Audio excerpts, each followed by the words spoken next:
First of all, we need to install iTunes since we're going to need some necessary data from it.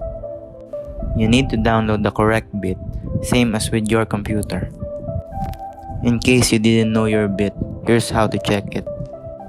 In the search bar, type about your PC and your bit will be displayed there.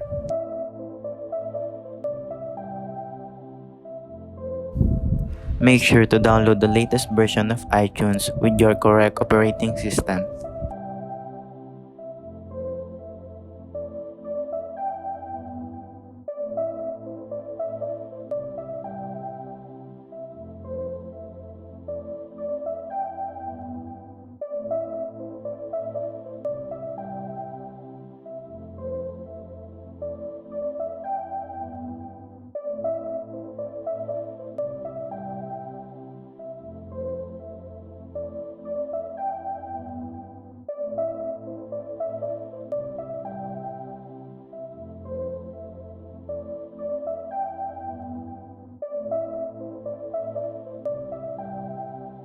A prompt will pop out needing you to restart your computer. Kindly do so. Now, we are going to install our third-party software.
Don't launch the app yet since we're going to copy some files to the root of the third-party application.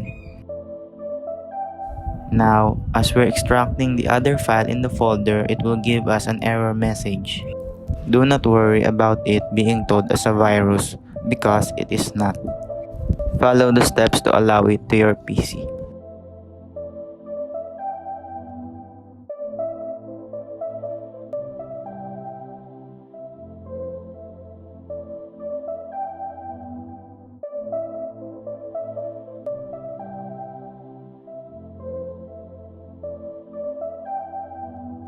Copy these files to the root of the third-party application.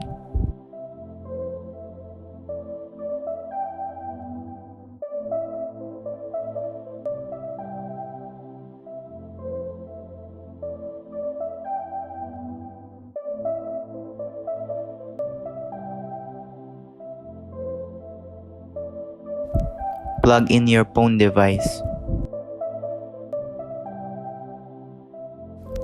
Tap Trust this computer and if prompted, input your passcode.